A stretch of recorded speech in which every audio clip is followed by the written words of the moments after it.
네, 여러분 안녕하십니까. 뉴스 빅5 시작하겠습니다. 오늘 함께하실 네 분 먼저 소개해드리겠습니다. 최은미 기자, 윤영걸 전 매경닷컴 대표, 손정혜 변호사, 박성배 변호사 나오셨습니다. 어서 오십시오. 안녕하세요. 한진그룹의 이명희 사장 얘기로 좀 시작하겠습니다.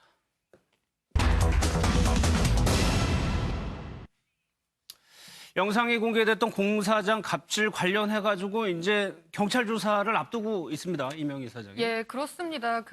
인천 하얏트 호텔이죠. 네. 증축 공사 현장에서 웬 중년 여성이 공사 관계자들을 지금 영상이 나오고 있는데요. 저 여성 공사 담당자를 폭행하고 끌어 밀치고 그랬죠. 난동을 예. 부렸던 저 중년 여성이 누구냐. 관계자들은 이명희 이루재단 이사장일 걸로 추정을 했는데 예. 경찰이 저 영상을 확인하고 수사에 들어갔고요. 수사 결과가 어느 정도 나왔습니다. 저 영상에 나왔던 관계자들을 불러서 조사한 결과 모두 다 하나같이 이명희 이루재단 이사장이 맞다고, 그러니까 조양호 한진그룹 회장의 아내가 맞다라고 다들 인정을 했고요. 예. 심지어 저기서 지금 폭행당하는 저 여성의 모습 보이시죠? 저 여성 역시도, 피해자 역시도 경찰이 불러서 조사를 했는데 예. 자신이 이명희 이사장에게 피해를 당한 게 맞고 이명희 이사장의 처벌을 원한다라고 처벌을 경찰에 밝혔습니다. 그래서 경찰이 이명희 이사장을 폭행과 업무 방해 혐의로 입건을 했고요. 이르면 다음 주에 예. 소환할 예정입니다. 처벌을 원한다. 이 점이 이제 중요한 부분인데 이명희 이사장이 경찰뿐만 아니라 관세청 조사도 앞두고 있는데 글쎄요. 관세청은 그러면 그 과정에서 제대로 된 역할을 해왔느냐.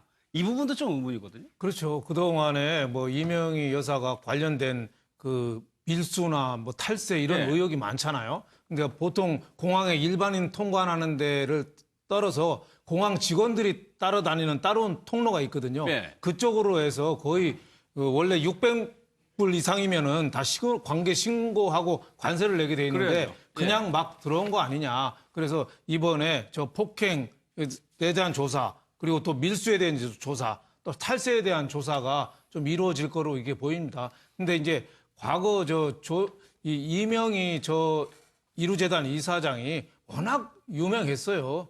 재계에서도 아주 파다했고, 동네에서도 하다못해 동네 주민들이 제발 좀 난동 좀 멈춰 주십시오 하고 집에다가 쪽지까지 넣을 정도로. 아, 그래요? 재계에서도 아주 유명했죠. 그래서 저쪽에 공교롭게도 이명희 재단 이사장하고 똑같은 이름이 또 한 번 재계에 계세요. 네. 신세계백화점 그렇죠. 네. 정영준 회장의 어머님도 거기도 이명희 여사거든요. 근데 그분은 경영 잘하시고 이병철 회장 막내딸이라 교육을 잘 받았죠. 한데 그쪽하고는 홍보실장이, 대한항공 여태 홍보실장이 두 분이 돌아가셔요. 네. 스트레스 때문에, 암 때문에. 근데 이제 먼저 돌아가신 홍보실장 그분이 지금 정영진 회장의 지금 부인이죠. 이명희 신세계백화점에 어떻게 보면은 며느리가 된 거죠. 그래서 같은 이름이 어떻게 보면 좀 인연도 된다, 이렇게 좀 볼 수 있겠습니다. 알겠습니다. 이명희 이사장 관련해서 추가적인 증언들이 계속 나오고 있는데 이번에는 리모델링 공사에 참여했던 분이에요?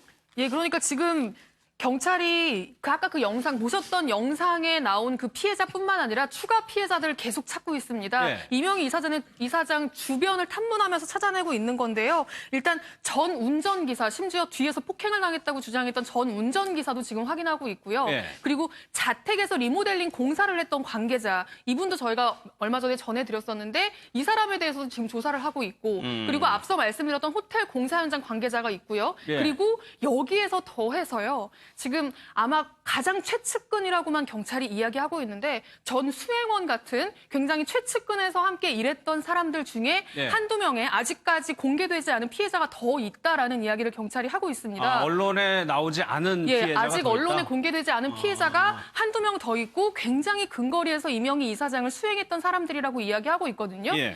그렇게 따져본다면 지금 아까 영상의 피해자를 포함해서 지금 피해자가 5명 가까이 되는 셈입니다. 이 사람들이 모두 이명희 이사장에 대한 처벌 의사를 밝힌다고 한다면 예. 이게 조현민 전무 같은 경우에는 구속영장이 기각된 이유가 가장 중요한 게 피해자들이 처벌을 원치 않았다는 그렇죠. 점이거든요. 근데 예. 지금 이명희 이사장에 대해서 5명 모두가 처벌을 원한다고 한다면 조현민 전 전무처럼 그렇게 상황이 좀 다르게 진행될 예. 수도 있는 상황 같습니다. 그럼 손정혜 변호사 실제로 그렇습니까? 다수의 피해자가 공통된 증언을 하면은 더 무겁게 봅니까? 일단 상습 악성을 인정한다고 한다면 상습죄는 이제 가중처벌할 수 있거든요. 그리고 이제 다수의 피해자한테 반복적으로 반성 없이 이런 것들을 이례적이거나 우발적으로 한 게 아니라 지속적으로 이렇게 타인의 권리를 침해했다고 한다면 양형에는 불리하게 작용할 요소가 굉장히 많고요. 예. 그리고 특히 이제 피해자들이 이제 강력하게 처벌을 구하면서 그 어떤 선처나 용서를 한다라는 의사표시를 하지 않았을 때는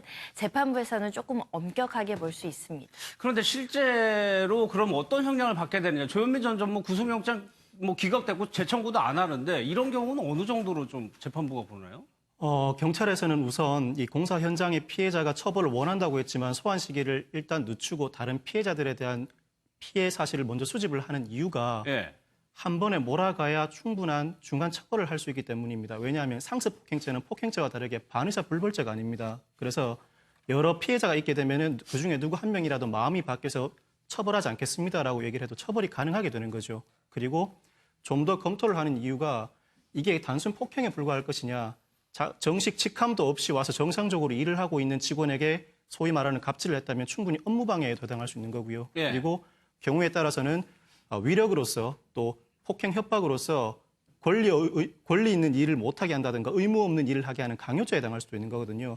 죄명이 바뀐다든지 그리고 여러 피해자들이 나타남으로 인해서 단순히 반의사 불벌죄 단계를 넘어서게 되면 중한 처벌이 가능하게 되고 처벌 자체를 못하게 되는 일을 자체가 없어지는 것이고 예. 중한 처벌이 가능하게 하게 되는데 사실은 지금까지 나와 있는 이런 정황으로 비춰봤었을 때는 통상의 처벌례에 비춰봤었을 때 실제 징역형이 나올 가능성이 아직은 부족합니다. 예. 왜냐하면 단순 상해죄 같은 경우에도 그 정도가 2주 이하다 그러면 벌금형이 나오는 경우가 많거든요. 물론 상해죄가 6주가 넘어가면 또 다른 얘기가 됩니다만 아직은 부족한데 지금 피해자들 진술 내용이 굉장히 구체적이면서 그 정도가 중하다. 단순 폭행이 아니라 상해 정도였고 업무방해였고 강요였고 이런 정도의 진술이 나오게 된다 그러면 징역형도 무시할 수가 없는 배제할 수 상황입니다. 없다. 예. 알겠습니다. 탄광 헬멧을 쓰고 일했다는 얘기는 무슨 얘기예요? 그러니까 이제 과거에 있었던 이명희 이사장의 어떤 행동에 대한 직원들의 이제 불만이 터져 나오고 있는 건데요. 네. 이건 2008년 여름에 있었던 일이 이제 직원들의 증언을 통해서 나온 겁니다. 2008년에 인천 하얏트 호텔에 조양호 회장이 무릎 수술을 하면서 아예 이 이사장과 함께 그 부부가 함께 그 한 3주 정도 호텔에서 거의 생활을 했던 적이 있었다고 합니다. 예. 그때 이제 일어난 일인데요. 아주 밤 늦은 시간이었다고 해요. 한 새벽 4시 정도였는데 연회장이 보통 이제 밤늦게 연회가 끝나니까 연회가 끝나고 나서 새벽 시간까지 직원들이 남아서 연회장 청소를 하고 있었던 중이었다고 합니다. 새벽 4시경이었는데 그때 갑자기 이명희 이사장이 나타나서는 아니 전기료 아깝게 왜 이 시간까지 불을 켜놓고 있느냐라고 했다는 겁니다. 그러니까 직원들은 아니 지금 끝났으니까 청소하면서 시간이 당연히 길어질 수밖에 없는데 연회가 밤늦게 끝나니까 당연히 그때 청소하는 게 맞잖아요. 그러겠죠. 뒀다가 해 뜨고 나서 청소할 수는 없는 노릇이니까. 그런데 이명희 사장은 전기세가 아까운데 밤에 한밤중에 불 켜놓고 이렇게 청소를 한다라면서 직원들에게 이제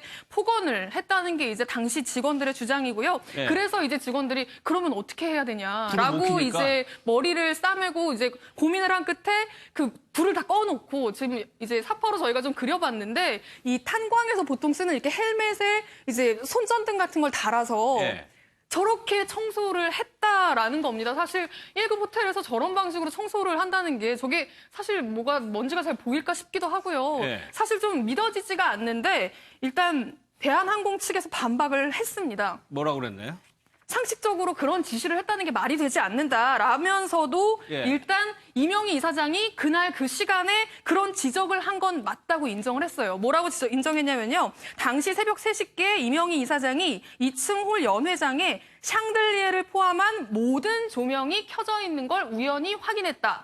그래서 에너지 절감 차원에서 꼭 필요한 등만 켜고 작업하도록 지배인에게 의견을 전달했다라고 이제 이야기를 한 겁니다. 그러니까 그 당시에 직원들이 청소하는 현장에 가서 지적을 한 건 맞는 것 같아요. 근데 이 탄광 헬멧을 끼고 손전등을 달고 해라라고 지시한 건 아니다. 예. 에너지를 절감해라고 했는데 직원들이 그렇게 했나 보다라고 사실상 이제 해명을 한 셈입니다.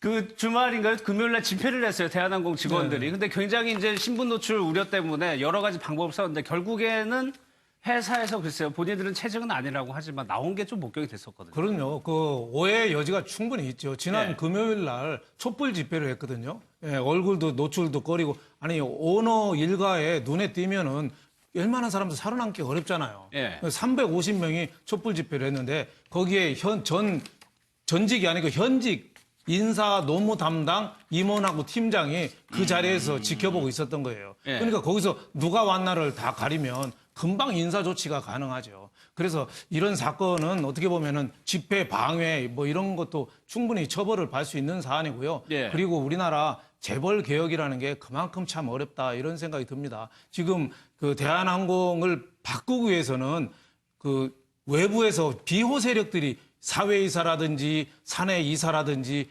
모든 사람들이 어떻게 보면은 정치 권력 또 국세청, 검찰 뭐 이런 쪽 출신들이 직간접적으로 인연이 닿고 있거든요. 예. 또 로펌에서 또 고문하고 있는 또 전직 검찰이나 국세청이나 뭐 관세청 높은 사람들도 다 그 로비스트거든요. 그래서 그런 사람들이 어떻게 보면은 이런 개혁을 또 맡고 있고 예. 또 직원들도 이 조양호 회장에 대해서 얘기를 해야 되는데 지금 그런 얘기할 분위기가 되는 기업이 어디에가 있겠습니까? 그래서 우리가 경제 민주화보다 더 급한 게 경영 민주화고 이 이명희 그 재단 이사장의 문제점은 저분 개인의 문제라기보다는 예. 경영 능력이 없고 그런 좀 폭력적인 그런 분들이 재벌가 집안이라는 단 하나의 이유로만 갖고 검증되지 않으면서 경영권을 무한히 행사한다는데 좀 의미가 있죠. 예. 그래서 왜 스웨덴의